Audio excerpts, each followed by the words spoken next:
So very good evening student, hope आप सभी बहुत अच्छे होंगे। आपने फर्स्ट अर्बनाइजेशन के बारे में ज़रूर सुना होगा, पहला नगरीकरण। आपको पता है कि भारत का फर्स्ट अर्बनाइजेशन कौन था? तो आपको पता है कि हड़प्पन सिविलाइजेशन, हड़प्पा सभ्यता, जिसको हम लोग इंडस वैली सिविलाइजेशन या सिंधु घाटी सभ्यता भी कहते हैं। तो सिंधु घाटी की सभ्यता जो था वो भारत का पहला अर्बनाइजेशन था, पहला नगरीकरण था। तो ये सवाल कई बार आपसे एग्जाम में पूछा गया। लेकिन क्या आपको पता है कि दूसरा नगरीकरण कब हुआ था? सेकेंड अर्बनाइजेशन ऑफ इंडिया कब था? यहां से बहुत कम सवाल आया है, इसलिए यहां पे लोगों का ध्यान कम जाता है। तो आज जो हमारा टॉपिक है 6th सेंचुरी बीसी, मतलब 6ठी शताब्दी ईसा पूर्व। और ये 6ठी शताब्दी ईसा पूर्व है, यही वो समय है द्वितीय नगरीकरण का। यही से स्टार्ट हुआ था सेकेंड अर्बनाइजेशन। तो अब आपसे एग्जाम में पूछे कि भारत में सेकेंड अर्बनाइजेशन कब हुआ था, तो आप टिक कर देना ऑप्शन में क्या, 6th सेंचुरी बीसी। ये आपका द्वितीय नगरीकरण था। अब सवाल ये बनता है, ये जो नगरीकरण था, ये जो यहाँ पे अर्बनाइजेशन हुआ था, ये अर्बनाइजेशन हड़प्पन सभ्यता के अर्बनाइजेशन से कैसे अलग था? और यहाँ पे अर्बनाइजेशन होने का कारण क्या था? क्यों 6th सेंचुरी में ही अर्बनाइजेशन का उदय हुआ? इससे पहले अर्बनाइजेशन क्यों नहीं हुआ, या इसके बाद अर्बनाइजेशन क्यों नहीं हुआ? यहाँ पे होने का क्या वजह था? तो इसका वजह को हम लोग समझेंगे। और इस अर्बनाइजेशन से भारत के राजनीतिक दशा में, भारत के आर्थिक दशा में क्या क्या बदलाव आया, उस बदलाव को भी हम लोग देखेंगे। यहाँ से बहुत सारा फैक्ट निकलता है, बहुत सारा कॉन्सेप्ट निकलता है जो आपसे एग्जाम में पूछ सकता है। तो चलिए हम लोग स्टार्ट करते हैं। देखिए 6th सेंचुरी बीसी, ये समय अर्बनाइजेशन क्यों हुआ था? इस समय का अर्बनाइजेशन होने का सबसे मेन वजह जो था वो था आयरन, लोहा है ना। तो जब भी आपसे पूछे कि 6th सेंचुरी बीसी में सबसे मेन वजह क्या था, क्यों अर्बनाइजेशन यहां पे हुआ था, उसका सबसे मेन वैलिड रीजन क्या था, तो आप बता दीजिएगा आयरन, यूज ऑफ आयरन। देखिए क्या हुआ, तो आप बोलिए यूज ऑफ आयरन मतलब इससे पहले आयरन का यूज नहीं करते थे क्या हम लोग? तो नहीं करते थे। हम लोग आयरन का इस्तेमाल करना उत्तर वैदिक काल से शुरू किया। आपने सुना होगा वैदिक काल के बारे में। वैदिक काल का टाइम पीरियड माना जाता है 1500 ईसा पूर्व से लेकर के 600 ईसा पूर्व। और इस बीच में इसको दो पार्ट में हम लोग बांटते हैं। एक को बोलते हैं ऋग वैदिक काल 1500 से लेकर के 1000 ईसा पूर्व, और एक बोलते हैं उत्तर वैदिक काल, लेटर वैदिक पीरियड, जिसका टाइम पीरियड 1000 से लेकर के 600 ईसा पूर्व होता है। तो लगभग 1950 के आसपास, 1000 बीसी या 950 बीसी के आसपास मान के चलिए, है ना, इसी के आसपास हम लोग आयरन का प्रयोग किए थे। इससे पहले हम लोग आयरन का प्रयोग नहीं किए थे। हो सकता है कि आयरन हमको दिखा होगा, लेकिन आयरन को गलाना, इसका कैसे प्रयोग करना, इसका कैसे टूल्स बनाना, ये हम लोगों को पता नहीं था। इसलिए आपको पता है कि हड़प्पन सिविलाइजेशन को हम लोग ब्रॉन्ज एज सिविलाइजेशन कहते हैं, कांस युगीन सभ्यता कहते हैं, क्योंकि उस समय हम लोग कांसा का प्रयोग करते थे। अगर उस समय हम लोग लोहा का प्रयोग करते तो हम कहते कि आयरन एज सिविलाइजेशन। जैसे कि सेकेंड अर्बनाइजेशन जो था, इसको हम लोग कहते हैं आयरन एज सिविलाइजेशन, लौह युगीन सभ्यता। जबकि फर्स्ट अर्बनाइजेशन को हम लोग क्या कहते हैं? कांस युगीन सभ्यता, ब्रॉन्ज एज सिविलाइजेशन। ये क्लियर है? पहला सिविलाइजेशन में हम लोग ब्रॉन्ज का प्रयोग किए, कांसा का प्रयोग किए। सेकंड अर्बनाइजेशन में हम लोग आयरन का प्रयोग किए, लगभग 1000 ईसा पूर्व के आसपास या 950 ईसा पूर्व के आसपास, है ना, इसी के आसपास। इसके लिए देखिए एंशिएंट हिस्ट्री, इसका कोई एग्जैक्ट डेट नहीं होता। तो लेटर वैदिक पीरियड का जो शुरुआती काल था, उसी में हम लोग लोहा का प्रयोग किए। क्लियर? अब देखिए लोहा का प्रयोग करने से अर्बनाइजेशन कैसे हो जाएगा, ये एक सवाल है ना। तो हम लोग समझेंगे कि लोहा का प्रयोग करने से अर्बनाइजेशन कैसे होता है। ठीक है, देखिए आपने हड़प्पन, मैंने एक वीडियो में बताया भी हड़प्पन सिविलाइजेशन के बारे में, उसका एक डेट भी बताया है। मैंने बताया था आपको कि हड़प्पन सिविलाइजेशन का जो उदय होना प्रारंभ हुआ वो लगभग 3200 ईसा पूर्व के आसपास, है ना, 3200 बीसी के आसपास यहाँ पे क्या हुआ, अर्बनाइजेशन का उदय होना शुरू हुआ। और लगभग 2500 ईसा पूर्व आते आते ये अपने विकसित अवस्था पर पहुंचा, मतलब यहाँ पे अर्बनाइजेशन हो जाता, शहरीकरण हो जाता। तो हड़प्पा सभ्यता में आप क्या देखते हैं, 3200 से लेकर के लगभग 2500 ईसा पूर्व तक इतना समय लगा अर्बनाइजेशन होने में, लगभग 700 साल, है ना, 700 ईयर यहाँ पे लगता है अर्बनाइजेशन होने में। जबकि इसके तुलना में आप देखिए यहाँ पे बहुत कम समय लगता है अर्बनाइजेशन होने में। 950 ईसा पूर्व के आसपास ये शुरू हुआ और 6th सेंचुरी बीसी आते आते यहाँ पे अर्बनाइजेशन हो गया, लगभग वही 350-400, है ना, 400 साल के आसपास यहाँ पे अर्बनाइजेशन आपको देखने को मिलता है। इसका वजह क्या था? देखिए, जैसे हम लोग आगे विकसित करते जाते हैं तो कोई भी काम करने का जो हमारा स्ट्रेंथ, जो हमारा ये होता है, वो क्या होता है, कम होते जाता है। मतलब हम बहुत कम समय में क्या कर लेते हैं, शॉर्टकट में काम निकाल लेते हैं। इसका वजह क्या है? इसका वजह यह है कि टेक्नोलॉजी है ना, तकनीक का प्रयोग। जैसे पहले क्या होता था, जब आप अपने घर में या किसी रिश्तेदार के यहाँ कुछ खबर भिजवाना होता था, पहले चिट्ठी लिखते थे, चिट्ठी लिख के पोस्ट करते थे, बहुत लंबे समय बाद उसके तक पहुँचता था। उसके बाद स्पीड पोस्ट आया, तो स्पीड पोस्ट से आप करने लगे, फिर टेलीफोन आया, फिर मोबाइल आ गया। अब तो खैर है ना, बहुत कम समय में आप हर सूचना दे पाता है, टेक्नोलॉजी है ना। तो वैसे ही इस समय आयरन का जब हम लोग प्रयोग करने लगे तो आयरन की वजह से बहुत कम समय में सिविल अर्बनाइजेशन यहाँ पे आपको देखने को मिलता है। क्लियर? अब देखिए, आयरन की वजह से कैसे अर्बनाइजेशन डेवलप हुआ। तो सबसे पहले आपको यह समझना पड़ेगा इस समय का इकोनॉमिक कंडीशन क्या हुआ, क्योंकि कोई भी क्षेत्र या कोई भी देश जो है वो कहीं ना कहीं इकोनॉमिक कंडीशन पर जुड़ा है। आपका आर्थिक दशा कैसा है, उसी पे डिपेंड करता है कि आपका राजनीतिक दशा कैसा होगा, उसी पे डिपेंड करता है कि आपका सामाजिक दशा कैसा होगा। मतलब आपका जो सोशल कंडीशन है और आपका जो पॉलिटिकल कंडीशन है वो डिपेंड करता है आपके इकोनॉमिक कंडीशन पर। तो जैसे जैसे आपका इकोनॉमिक कंडीशन होगा वैसे वैसे आपका क्या होगा, पॉलिटिकल और सोशल कंडीशन, और साथ ही साथ रिलीजियस कंडीशन में, रिलीजियस कंडीशन भी मायने रखता है। आप ऐसे देख लेना, आप अपने से जोड़ लेना कि आपके पास पैसा है, आपके पास कितना पैसा है, उस हिसाब से आप अपना क्या करते हैं, उस हिसाब से अपना सोशल कंडीशन रखते हैं, उस हिसाब से आप रिलीजियस कंडीशन। आप देखना, बहुत लोग जो बहुत पैसे वाले हैं वो मंदिर में जाके क्या करते हैं, वो मंदिर में जाके सोना वोना चढ़ा देते। लेकिन जो मिडिल क्लास व्यक्ति है, लोअर मिडिल क्लास या फिर लोअर क्लास है, वो सोना नहीं चढ़ा सकता, वो लड्डू से काम चलाता, बोलते नहीं मेरे पास यही है। तो जैसे आपका इकोनॉमिक कंडीशन बढ़ता है तो रिलीजियस कंडीशन में भी क्या होता है, थोड़ा थोड़ा बदलाव आता है। किसी के पास ज़्यादा पैसा है तो वो घर में एकदम भव्य मंदिर बना लेता है ना, एकदम मार्बल लगा के एकदम महंगा महंगा मार्बल लगाता है। किसी पास नहीं है उतना पैसा तो वो कम, है ना। तो कहीं ना कहीं आर्थिक दशा आपका कैसा है उससे डिपेंड करता है आपका रिलीजियस कंडीशन, आपका social condition and your political condition. Clear? अब देखिए यहाँ पे ये जो काल था जब हम लोग क्या किए, आयरन का प्रयोग किए। अब आयरन प्रयोग करने में आर्थिक दशा में कैसे बदलाव आया, इस चीज़ को आप थोड़ा समझिएगा। देखिए, जब हम लोग लोहा का प्रयोग किए तो लोहा से हम लोग क्या किए, लोहा का इंस्ट्रूमेंट बनाना शुरू किए।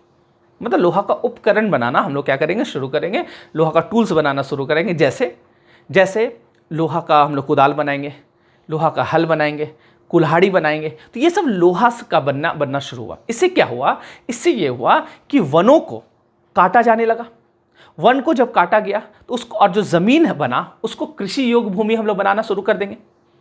वहाँ पे क्या होगा, हल जब बनाएंगे उससे गहरी जुताई संभव हो पाएगी, और जब गहरा जुताई संभव होगा तो फिर हम क्या करेंगे, वहाँ पे कृषि जो होगा, हमारा एग्रीकल्चर जो होगा वो बेहतर होगा।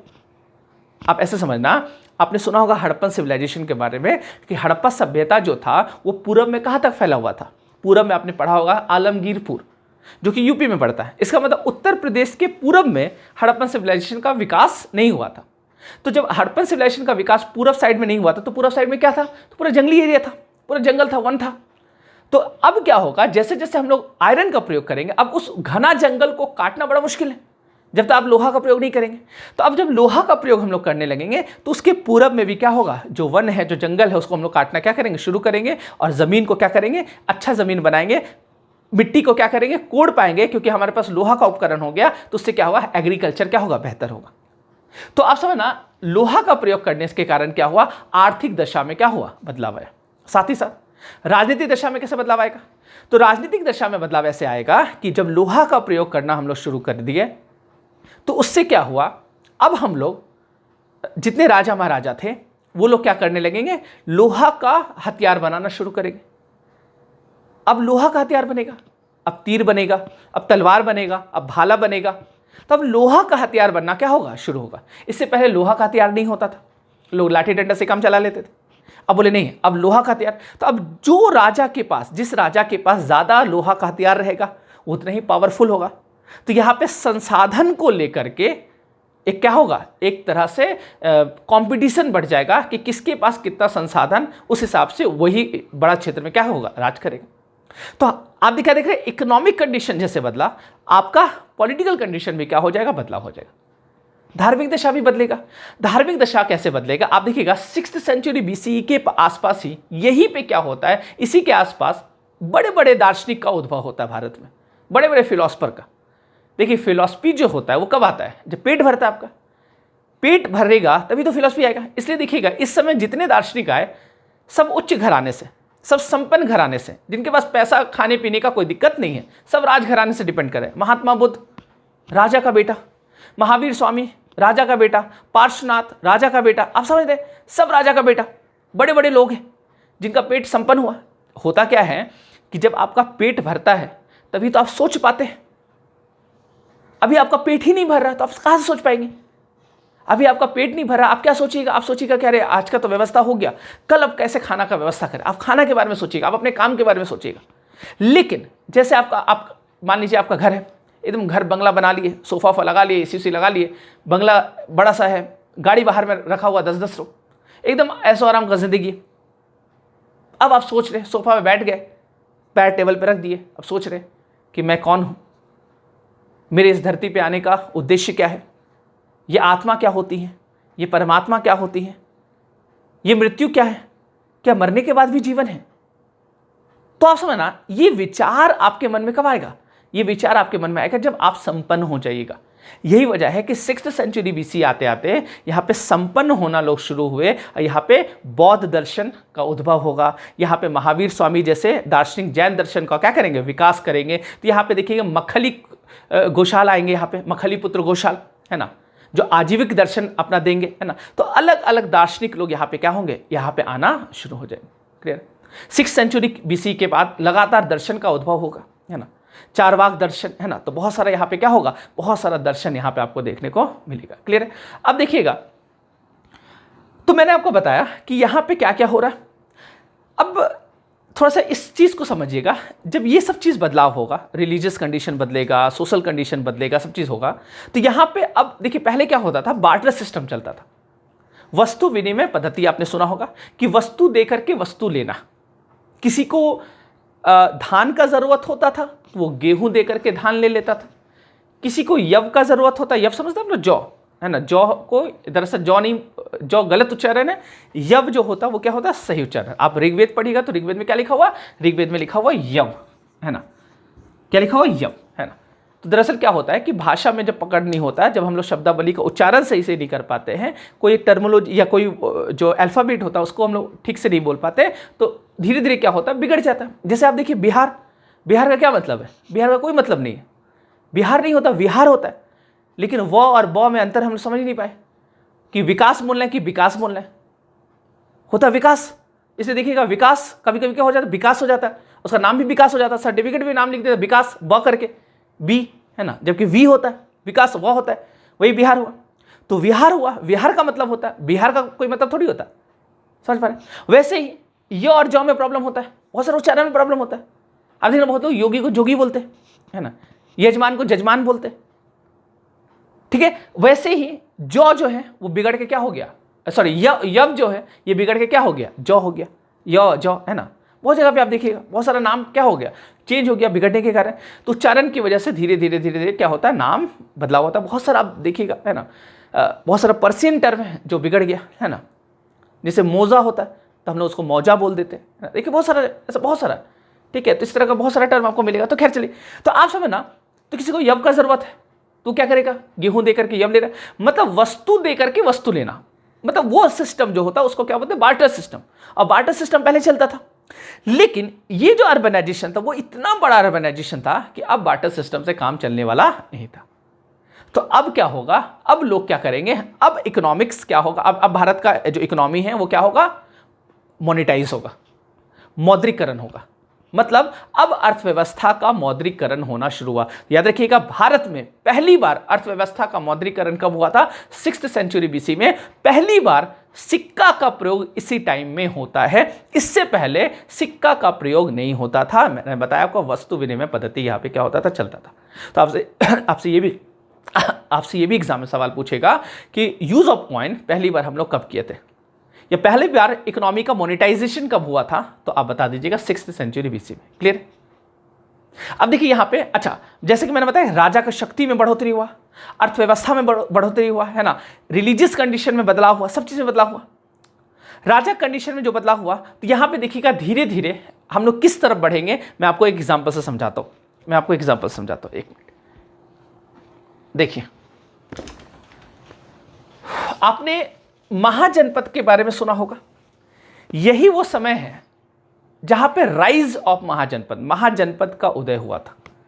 तो पहले तो आप एक चीज समझ लीजिए, जैसे कि मैंने कुछ जो चीज आपको बताया। एक तो मैंने आपको क्या बताया, ये जो काल था ये था सेकेंड अर्बनाइजेशन, ठीक है, कुछ भी लिख सकते, सेकेंड अर्बनाइजेशन का काल था, द्वितीय नगरीकरण का काल था, सेकेंड अर्बनाइजेशन, ठीक है।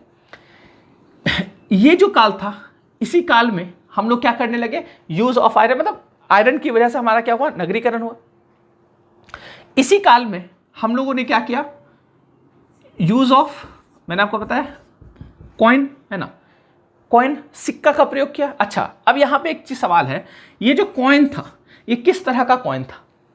तो इस सिक्के को कहते हैं हम लोग, इसको हम लोग कहते हैं आहत सिक्का। याद रखना, आहत सिक्के का प्रयोग हम लोग यहां पे किए थे। इंग्लिश में कहते हैं इसको पंच मार्क्ड कॉइन। ये आपसे एग्जाम में पूछता है। भारत का पहला सिक्का जो था वो कैसा सिक्का था, आप बताना। पंच मार्क कॉइन था, आहत सिक्का था। पंच मार्क कॉइन का मतलब क्या होता है? देखिए, जो मेटल होता है उसको पंच मारा जाता है, आहत, है ना, पंच मार करके उसको बनाया जाता था, है ना, तो वो पंच मार्क कॉइन, उसी को बोलते हैं पंच मार्क कॉइन। ये किस धातु का होता था, किस मेटल का होता था? तो अधिकांश जो पंच मार्क कॉइन मिला है, अधिकांश जो मिला है वो सिल्वर का होता था, चांदी का, और कुछ तांबा का। याद रखिएगा, स्टार्टिंग पीरियड का जो सिक्का है वो अधिकांश चांदी का था और कुछ सिक्का क्या था, तांबा का था। और माना जाता है कि इस टाइम में जो सिक्का जो चलता था, जो कॉइन होता था, वो कोई राजा महाराजा जारी नहीं करते थे। ऐसा माना जाता है कि उस समय बिजनेसमैन का जो संगठन होता था, जैसे आज चलता है चैम्बर्स ऑफ कॉमर्स, ये सब, है ना, जो संगठन है वो संगठन के द्वारा ये जारी किया जाता है, क्योंकि बिजनेसमैन को दिक्कत होने लगा। अब इतना बड़ा अर्थव्यवस्था हो गया, अब वस्तु विनिमय पद्धति से काम चलने वाला नहीं था। अब यहाँ पे क्या चलेगा, अब यहाँ पे आहत सिक्का का प्रयोग होगा। अच्छा, इस सिक्के पर किसी भी राजा की आकृति नहीं थी, इससे भी हम लोग को पता चला कि राजा महाराजा का शादी काम नहीं हो। इस सिक्के पर क्या होता था, प्रकृति, है ना, प्राकृतिक दृश्य आपको देखने को मिलता था, प्रकृति का दृश्य दिखता था, पहाड़ वहाड़ बना है, पेड़ बना हुआ है, मयूर, है ना, पिकॉक बना हुआ रहता था, चांद बना हुआ रहता था। तो चांद बना हुआ सिक्का आपको मिलेगा, पेड़ बना हुआ, पेड़ का आकृति है या फिर मयूर का आकृति है, तो ये सब आकृति आपको यहाँ पे क्या होता था, पंचमार्क कॉइन में दिखता था। अब एक सवाल ये भी बन सकता है कि पंचमार्क कॉइन जो है वो पहली बार कहाँ पे मिला था, किस जगह पर भारत में सिक्का का प्रयोग हुआ था फर्स्ट टाइम में? तो आप ध्यान रखिएगा, भारत में पहली बार जो सिक्का का प्रयोग हुआ था, मैं आपको बताऊं, जैसे मानिए इंडिया, ठीक, ये जो क्षेत्र है, ये है बिहार, मान लीजिए, ठीक है, ये है बिहार और ये उत्तर प्रदेश, यूपी है, ठीक। बिहार और यूपी का बॉर्डर, याद रखिए, बिहार और यूपी का बॉर्डर मतलब पश्चिमी बिहार और पूर्वी यूपी, ठीक, मतलब west Bihar and eastern UP, ये जो क्षेत्र है, यहीं पे पहली बार सिक्का का प्रयोग किया गया था। क्लियर है? तो जब भी आपसे एग्जाम में पूछे कि सिक्का का प्रयोग भारत में पहली बार कहां पे हुआ था, तो आप बता देना पश्चिमी बिहार में और ईस्टर्न मतलब पूर्वी यूपी में। क्लियर है? वेस्टर्न बिहार में एंड ईस्टर्न यूपी में। देखिए बिहार कितना संपन्न है, आप समझ सकते हैं। बिहार, आप इसलिए बोलते हैं ना, बिहार का लोग इतिहास बड़ा गौरवान्वित महसूस करते हैं कि बिहार का इतिहास बहुत, है ना, ये है। इसे बिहार, जब कोई बिहार को नीचा दिखा तो बताता है मेरे यहाँ बहुत एक से एक चीज़, हमारे यहाँ पहला, है ना, पहली बार सिक्का हमारे यहाँ चला, चाणक्य, है ना, चंद्रगुप्त मौर्य, महावीर, आप बहुत सारे महावीर स्वामी, है ना, महात्मा बुद्ध, बहुत सारा नाम, बड़ा बड़ा नाम लेते। ग्रेट अशोका हमारे बिहार से है ना, बिहार में बहुत कुछ है।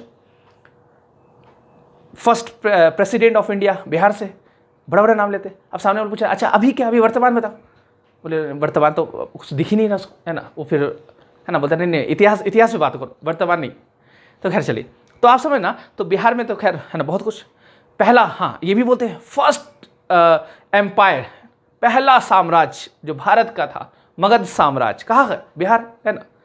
तो बिहार में बहुत कुछ है ना। तो खैर नालंदा यूनिवर्सिटी, हर चीज़ आप देखिए, हर चीज़ का, है ना। तो खैर ओके, तो अब समझिएगा, तो आहत सिक्का का प्रयोग यहाँ पे हो गया। आहत सिक्का आपको समझ में आ गया। तो आहत सिक्का पे क्या होता था, फोटो जो होता था किसी राजा का नहीं होता था। आहत सिक्का क्या चीज़ से बनता था, तो चांदी का बनता था, और कुछ क्या चीज़ का बनता था, तांबा का बनता था। और क्या आपने समझा कि इस जगह पर पश्चिमी बिहार में और पूर्वी यूपी में पहली बार आहत सिक्का का प्रयोग हुआ। और इसी समय जो था यहीं पे होता है क्या, यहीं पे होता है राइज ऑफ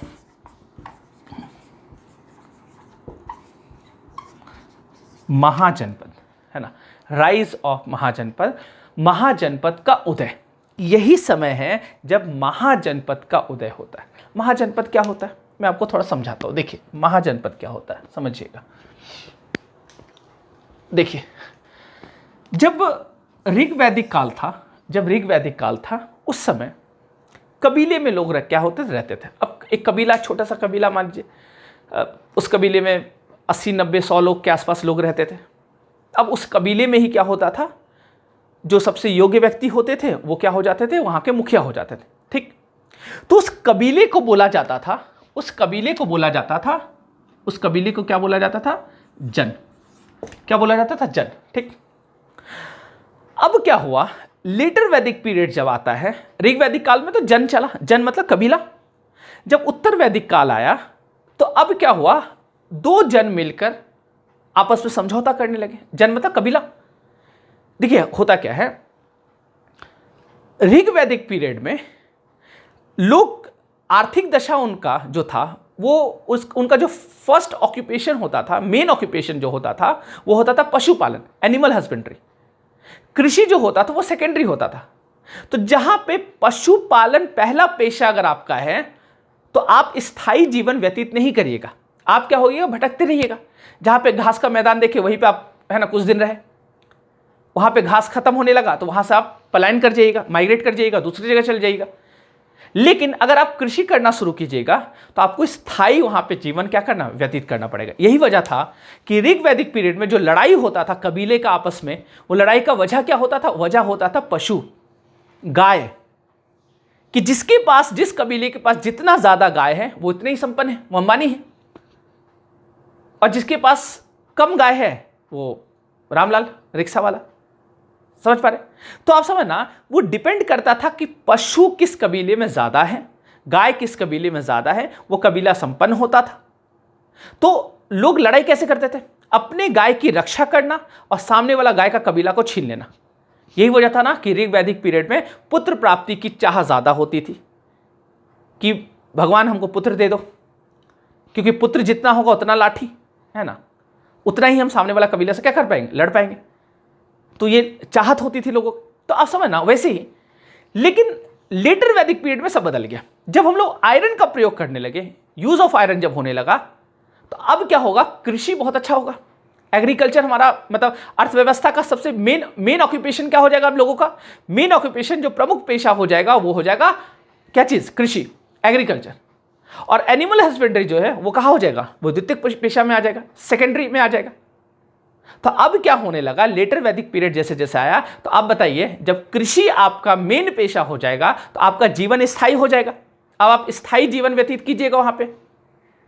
और आप बताइए, जिसके पास जितना ज्यादा जमीन होगा उतना ही वो ताकतवर होगा कि नहीं होगा। अभी तक क्या होता था ऋग्वैदिक काल में, जिसके पास जितना गाय होता था, जितना पशु होता था, वो उतना ही ताकतवर होता था। लेकिन लेटर वैदिक पीरियड आते आते क्या हो जाएगा, जिसके पास जितना ज्यादा जमीन होगा वो उतना ही ताकतवर हो जाएगा। तो अब जमीन को लेकर के क्या होगा, संघर्ष शुरू हो जाएगा। जमीन को लेकर के अब यहां पे आपको देखने को मिलेगा लड़ाई। क्लियर है? अब इसलिए देखिएगा, यहां पे जो जन होते थे, कबीला में जो लोग होते थे, वो लोग क्या करेंगे, आपस में समझौता करेंगे। और आपस में समझौता करके क्या करेंगे, आपस में समझौता करके बोलेंगे कि हम लोग दो कबीला है, मान लीजिए एक बड़ा सा है ना, एक यहाँ कबीला है, एक कबीला यहाँ है। अब ये दोनों कबीला बोलेगा चलो हम लोग मिल जाते हैं। मिल जाएंगे तो क्या होगा, हमारा क्षेत्र बड़ा हो जाएगा, तो जिससे क्या होगा, कृषि अच्छा होगा और हम लोग ताकतवर हो पाएंगे। तब आपस में समझौता होना शुरू हुआ। इसलिए आपने सुना होगा अगर कि इस काल में जैसे एक समझौता होता है, एक कबीला था, बड़ा फेमस कबीला, भरत कबीला, है ना। भरत कबीला बड़ा ताकतवर कबीला था। और एक कबीला था पुरु कबीला, ठीक, एक कबीला था पुरु कबीला। तो भरत कबीला और पुरु कबीला जो था ये आपस में समझौता करके दोनों मिल गया, ठीक, भरत और पुरु कबीला आपस में मिल गया। तो जब दोनों मिल गया तो एक नया कबीला बनता है, इसका नाम होता कुरु। एक कुरु कबीला का क्या होगा, उद्भव होगा। तो भरत कबीला और पुरु कबीला मिलकर क्या बना, कुरु। और कुरु जिस क्षेत्र में शासन करेंगे उसी को बोला गया कुरुक्षेत्र, ठीक है।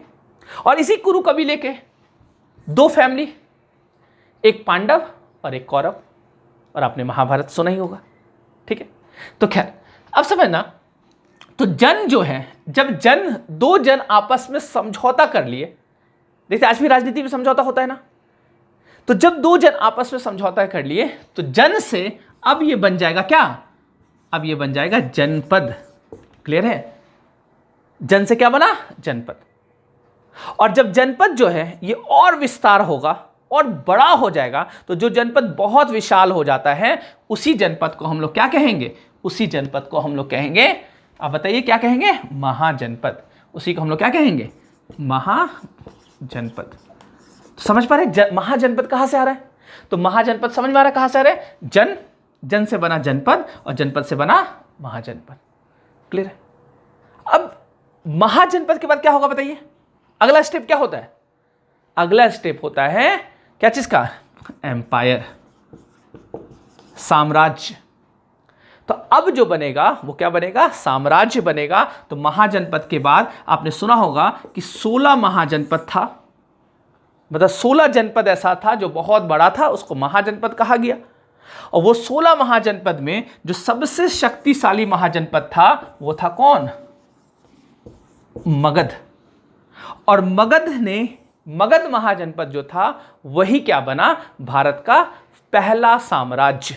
तो ये एम्पायर बनने का जर्नी था हमारे भारत में, ऐसे ही एम्पायर खड़ा हुआ। तो मगध महाजनपद क्या बन गया, मगध साम्राज्य, मगध एम्पायर। कैसे बना, आपको समझ में आ रहा है, पहले जन था, जन से बना जनपद, जनपद से बना महाजनपद, और महाजनपद से क्या बन जाएगा, एम्पायर। क्लियर है चीज। तो ये सब घटना जो है ये कब हो रहा है, ये सब घटना 6th सेंचुरी BC। तो आप समझ सकते हैं ये जो समय था ये बहुत विशाल अर्बनाइजेशन का समय था, जहां पे बार्टर सिस्टम भी नहीं हो रहा, कॉइन का इस्तेमाल हो रहा, आप समझ सकते हैं, है ना। तो ये भी बड़ा गौरवान्वित पार्ट है हम लोग का कि बहुत जल्दी हम लोग क्या किए, विकसित किए अपने आप को, और इतना बड़ा है ना, इतना बड़ा आगे चलकर एम्पायर को भी खड़ा कर लिए, अर्थव्यवस्था ये सब को बहुत मतलब बहुत स्ट्रांग बना लिए, बहुत मजबूत बना लिए। तो मेरे ख्याल से ये आपको समझ में आ गया होगा। ये था 6th सेंचुरी BC, जो कि सेकेंड अर्बनाइजेशन ऑफ इंडिया था। अब आपसे कोई भी सवाल इससे पूछेगा तो आप बना लोगे, है ना। अगर आपको एग्जाम में लिखने भी देता है कि 6th सेंचुरी BC के बारे में पॉइंट लिखिए, तो आप इस वीडियो को देखिए अच्छे से, 2-3 बार देखिए, 4 बार देखिए, और पॉइंट को आप क्या कर सकते हैं, लिख सकते हैं। तो ठीक है, मिलते हैं हम लोग नेक्स्ट क्लास में। आज के लिए इतना ही, थैंक यू।